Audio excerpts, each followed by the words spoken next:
ครับวันนี้เรามาศึกษาภาษาละนากันต่อนะครับด้วยการอ่านจากข้าวหงหินที่เปิ้นเขียนมาเมื่อ250ปีที่แล้วนะครับมันมีอยู่3ฉบับนะครับนั้นที่ปรากฏในปัจจุบันเนี่ยครับเห็นไหมฉบับของลำปางฉบับของเชียงใหม่แล้วก็อัน2468นะครับเห็นไหมอัน2468นั้นอ่านไปมันจบไปแล้วนะครับมันหุ้ยไปแค่นั้นมันเหลือแค่นั้นก็เลยเอาของลำปางมาอันสาธยายต่อนะครับ ครับเฮาประกอยแล้วครับตอนก่อนแล้วก็มาถึงนี่นะครับนะอันพระจาอ่าอันอันพญาปลาประกบไปถึงสวนอุญญาณของนั่นแล้วนะครับไหมใจเฮืออันกับมาน้อยถือพานเข้าไปแล้วก็ป้าจาข้าเฝ้าก็จักนินตาพังหายเห็นไหมอัน ก็ใจให้ลูกมัน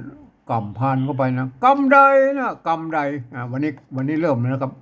กำใดนะก็กำใด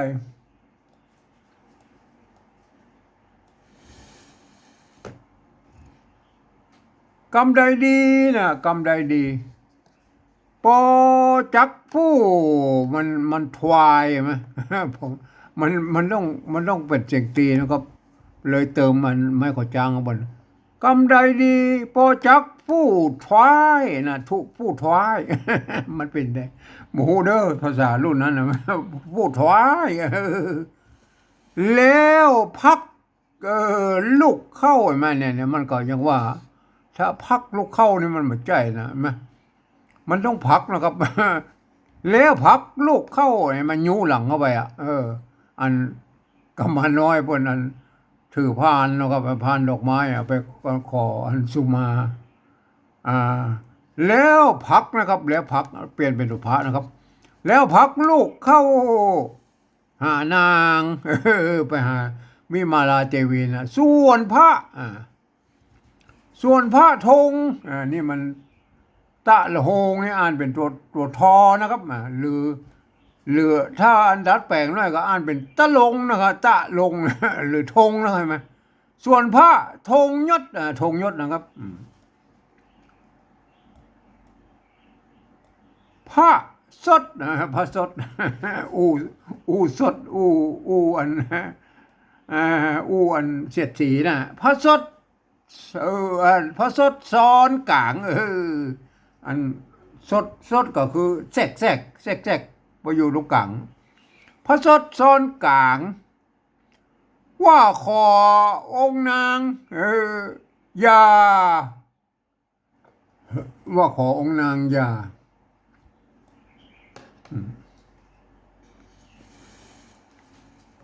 าถือโตดข้า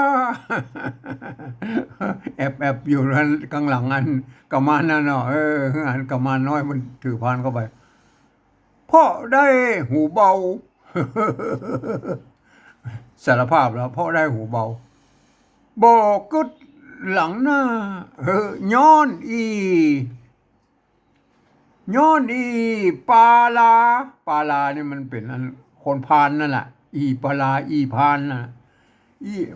ย้อนปาลาบาปหาย ตั้มเป็นกลใช่ไหมไหมตอนนั้นไล่หนีเมื่อ16 ปีที่แล้วนะตอนนางวิมาลาบนคลอดต้องนะ นางได้ขายนะอันวิมาลาเทวีนะนางได้ขายกันหนีจากห้องเมืองมาเพราะโดนไล่มาอะไรมาสมัยนั้นอ่านบ่เข้าใจหูยอมรับสารภาพปัญญาปลาปัญยอมรับสารภาพบ่เข้าใจหูตอนนั้นมามืดเหมือนรับตาเปิ้นว่ามาเป็นลูกสุนัขก็เอาเคกับขับไล่นี่เลยมาถึงแม่นายมาเนี่ยถึงได้แม่อันพระสนนีปิกมานะเออจริงหูเป่งป้อยจนอันแม่มาก็หูแล้วโอ้โหกระจ่างหมดละจักเอาความจริงเอาความมัน อันที่มันเป็นความจริงมาขืนตอบถ้อย ก็พิษเจ้าเห็นไหมก็พิษเจ้าดอยเจ้าจ้างกันลูกมีบุญ กันลูกมีบุญลูกมันจะเป็นมหาราชาพ่อแม่กันลูกมีบุญพ่อแม่ดูหน้าต่อไปนะครับ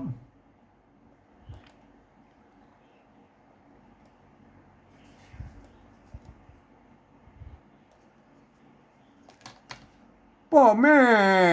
อืมพ่อแม่ได้หางได้หางจักลือเล่าอ้างนินตาโอ้ไปตัวพี่พบ บุรีรัฐาขันทะสีมาขันทะสีมาปะจาอันไฟฟ้าไฟดีกว่าเนาะเอาไม่เอกไฟฟ้านะครับ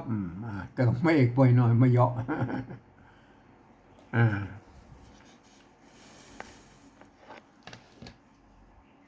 เขาเขาเขาเขาจักติเตียนนะครับอันนี้มันมีตัวตะมีนี่เนี่ยเป็นไม้สองน้อยอยู่เนี่ยแสดงว่าตัวตะนี่มันมีเป็นประธานประโยคสองเตื้อเขาจักติแล้วก็เตียนใช่ไหมเขาจักติเตียนบ่มีตาหน้าสองเฮาหาเราราสองเฮาหาพังหายมันควรจะเป็นพังหายนะครับ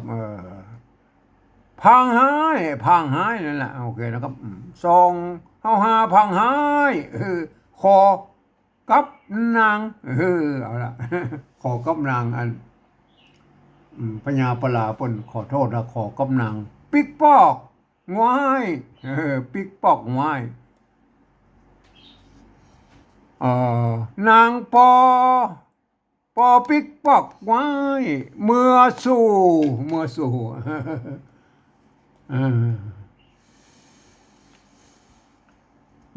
่ห้องปะลานะครับปะลาหรือเอาปลาลาก็ได้นะครับปะลาหรือปลาลาก็ได้นะครับไหมเพราะว่ามันความจริงมันจะต้องเป็นปลาลานะครับ ห้องปะลาฮือหายโศกตุกฮือหายโศกตุกฟุ้งพองน้ำตาทุกเวลาปีหนห่ำให้ ยอดว่าใจน้ำตาลละยอดหัวใจเพราะ ยอดหัวใจเพราะ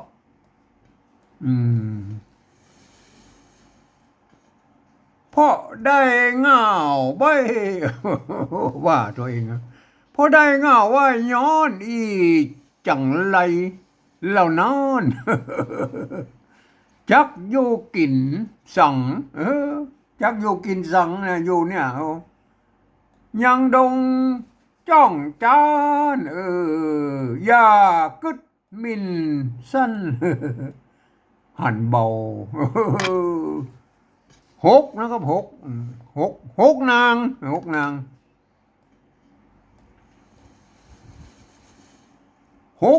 งเหล่านั้น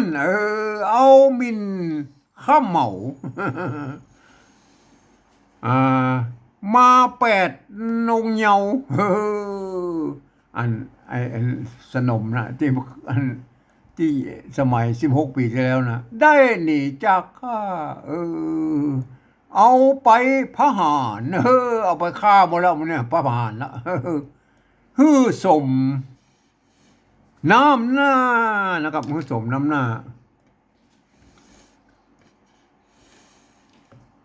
ก่อนวันวาหีบสวยนะครับ หีบสวยตั้งหกบุตตาก็ได้ บ่ได้ยกไว้ถึงลูกมันน่ะหมอคน หกบ่ฮื้อล่วงข้ามวันคืนเอาหมดเอาวิมาเอาตายหมดแล้วนะเอาตายหมดละ12 องค์นะวิมาลาฮักวิมาลาฮักสักธรรมสักธรรมธรรมเนียมเนียมเนียมอันนี้มันมึนมันต้องลงด้วยเสียงจัตวานะครับสักวิมาลาฮักสักธรรมเนียมมันเนียมไหมมั้ย มันต้องเป็นตัวนะตัวเนี่ยตัวนะมันจะเนียมแล้วก็อันนี้มันเนียมแล้วก็เนียมแล้วก็เนียมอันนี้เนียมมืนนะแม่มันต้องเนียมมืนนะครับเนียมเหมือนเห็นไหมจึงจัตวาลกูสักทำเนียมมืนแล้วก็อันนี้ตัวนะนะครับอันนี้ตัวมะนะครับเห็นไหมมันจะเป็นอะไรนะขอเปลี่ยนอันเดียวจะเปลี่ยนเนียมมืนนะครับว่าคมฟาดอันนี้หืนอะไรไหมอันนี้หืนอันนี้มันเป็นหืนนะ มันต้องตัวห้าเขียนแล้วก็เห็นไหมเนี่ยหืนแล้วก็หืนแล้วก็ควรจะเอาตัวละเขียนนะตัวละเขียนเพราะว่ามันออกเสียงห้านะครับว่าคมฟาดหืนนะครับมันเนี่ยมันซับซ้อนนะช่วงนี้มันซับซ้อนหน่อยนะครับเห็นไหมผมก็แก้บนเอาไว้ยังทรงทราบถ้อยอันนี้มันอันนี้เปิ้นอันเขียนมันก็อัมพิษไปเชื่อเป็นอะไรเนี่ยมันเนี่ยพัมมะเชื่อเป็นพัมมะยังหุ่มห้อยแม่มันก็เลยอันนี้มันช่วงนี้มันอ่านมาได้เรื่องก็เลยเอาของเชียงใหม่เพิ่นเนาะครับเชียงใหม่เพิ่น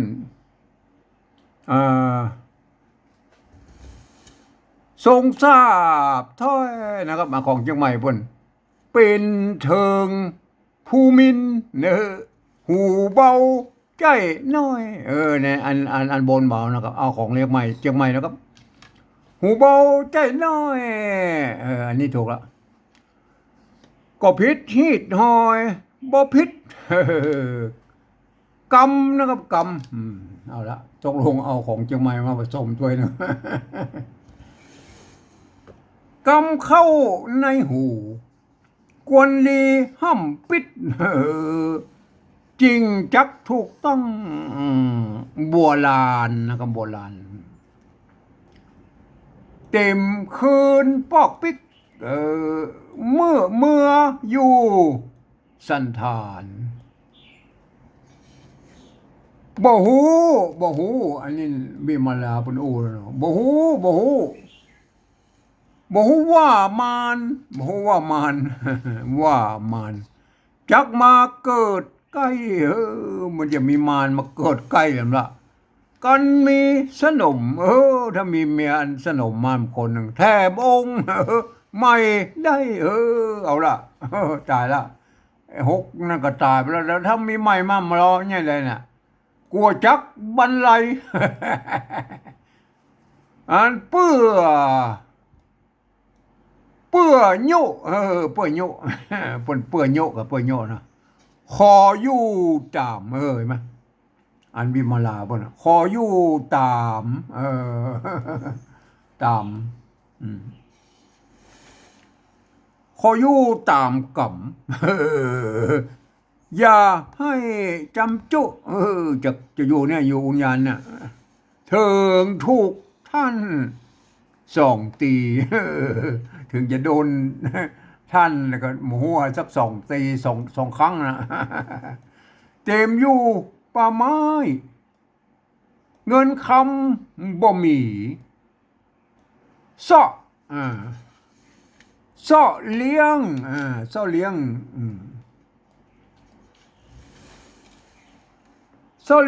อินอันนี้ตัวอีนะครับเห็นไหมอีเหมือนไม่ตัวอีสะกดด้วยตัวหน้ากับอินนะกับอินไอ้ตัวตะละโฮงนี่อ่านเป็นตัวท่านะครับ อินทีนะครับบางคนพวกกับแปลงเป็นอินตาลีอินตาลีหรืออินทีนะอินทียังอ่า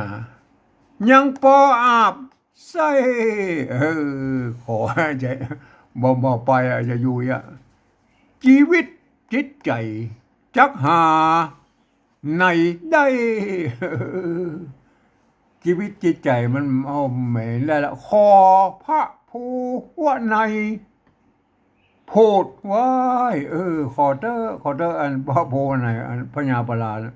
กับพระ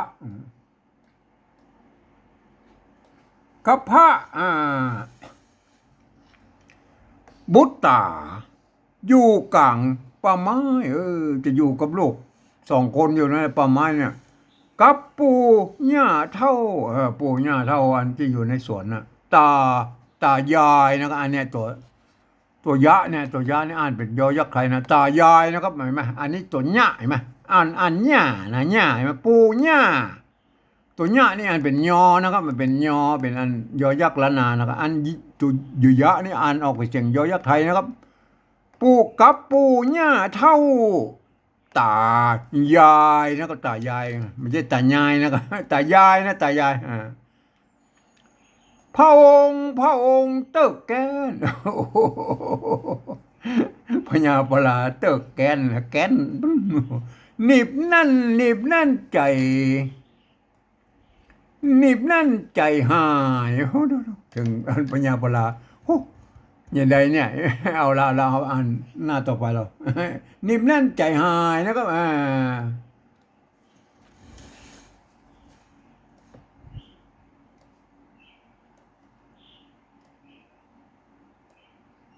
บ่สบายพระโสดองค์เจ้ามาใครอ่อนใจแล้วนะวันนั้นใจเหมือนเผาเล็กแดงเผาเล็กแดงมาแต่งขวัญเข้ามาแต่งขวัญเข้าอันสะนะครับตัวสะละหงเนี่ยเป็นสะลอลิงนะสะอันนี้อันตัวตะเห็นไหมตัวหน้าซ้อนไม่ใช่ตัวหน้าซ้อนตัวหน้าอันนี้ตัวยะซ้อนยะนะครับสะตันยานนะครับตัวยะนี่อ่านเป็นยอก็ได้นะครับเป็นยอก็ได้นะอ่านได้2 อย่างแล้วสะตัญญาณสะตัญญาณก็ได้นะครับยานก็ได้นะครับอ่านได้2 เสียงนะครับสะตัญญาณเสียบไว้เอาตึกนี้ก่อนนะเสียบไว้อันจริงบุตตานี่ก็ค่อยเอาต่อหน้าแล้วก็เอาไปดูอันที่แปะไว้นะครับอันนี้ที่แปะไว้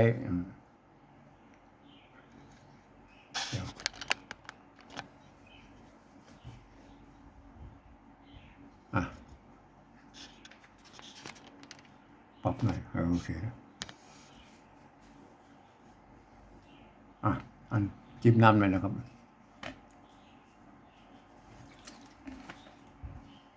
ครับอันนี้แปะไว้ก็อ่านไปตามภาษาไทยนะยกเว้นตัวที่มันมีจุดอย่างนี้นะครับเห็นไหมเพื่ออ่านออกเป็นเสียงโทพิเศษหรือโทเมืองนะครับโทเมืองโทพิเศษกรรมใดดีปอมันน่าจะปอจักผู้ท้ายนะครับไม่ใช่ปอหรอกปอจักผู้ท้าย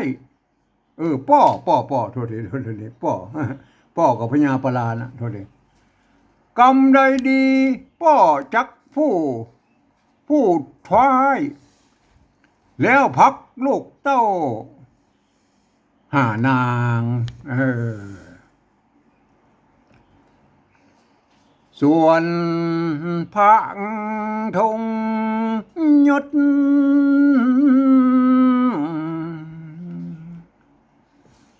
พระสดสอนกางโอ้ ว่าขอองค์นางอย่าถือโทษข้างเพราะได้หูเบาบอกกึดหลังนาย้อนอีกปาลาบาปหายตำเป็นกลคือนางได้ขายหนีจากห้องเมืองมาบอกเข้าใจหู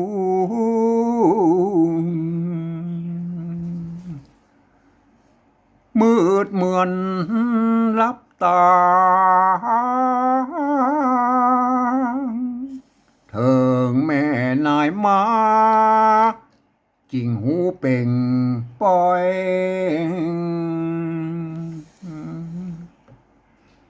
จักเอาความจริงมาคืนตอบถ้อย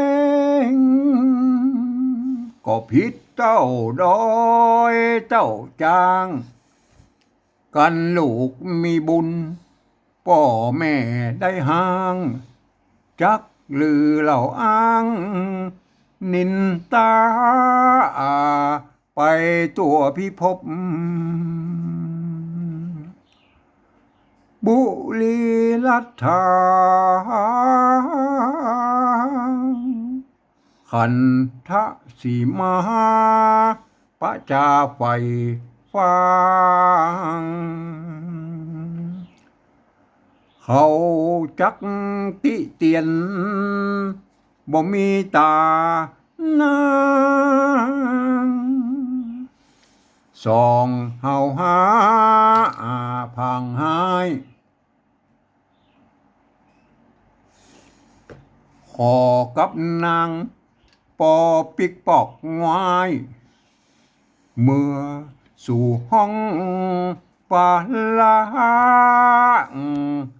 หายโศกทุกข์ฟุ่มฟองน้ำตาทุกเวลาปีหนห่ำให้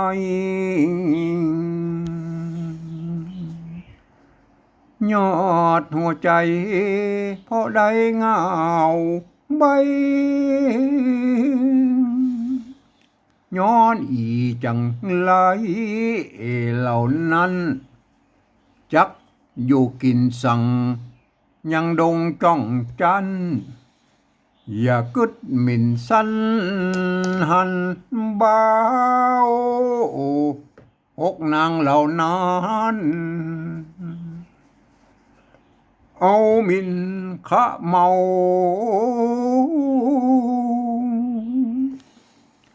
มาแปดนงเหงาได้หนีจากข้างเอาไปพระหารสมน้ำนาก่อนวันวาหีบสวยตั้งหกบุตตาบ่ได้ยกไว้บ่คือล่วงข้ามวันคืน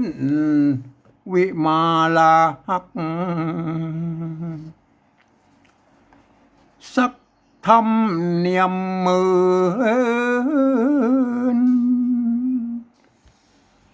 ว่าคมปาดพื้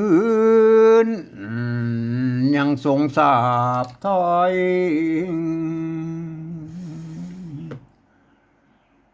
เป็นถึงผู้มินหูเบาใจน้อยก็ผิดหิดห้อยบ่ผิดกำเข้าในหูควรดีห้ำปิดจริงจักถูกต้องบวชลานเต็มคืนปอกปิกเมื่อสู่สันธาน บอกหัวมานจักมาเกิดไกลกันมีสนมแถมองค์ใหม่ได้กลัวจักบรรลัยเปื่อยุ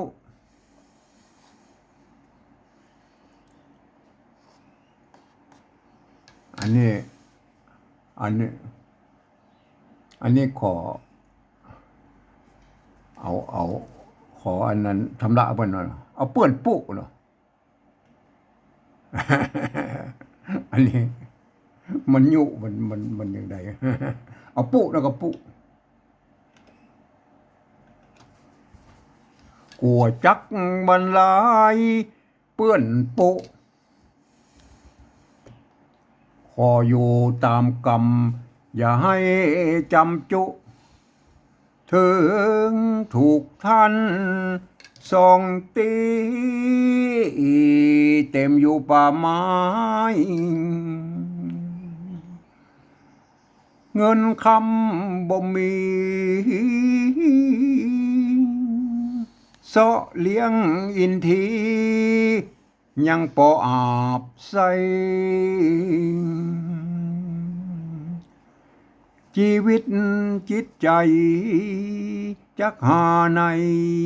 ได้ขอพระผู้นายโพดไว้กับพระบุตตาอยู่กลางป่าไม้กับปู่ย่าเฒ่าตายายพระองค์เติกแกนนิบแน่นใจหายบ่สบายพระโสดองค์เจ้า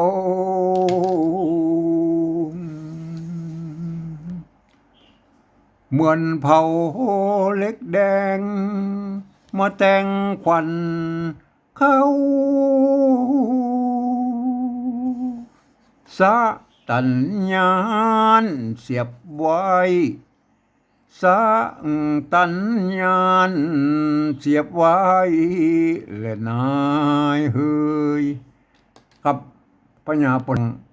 วิมลาเทวีเป็นโอมาปะเจ้าย้อนมาบ่จ้างไว้แล้วมันแกนในใจวะนะครับว่าเนี่ยครับเรื่องเราวมีเป็นอย่างได้หมูนะเฮาไปต่อกับมันพวกนะครับ วันนี้เอาแค่นี้ก่อนนะครับ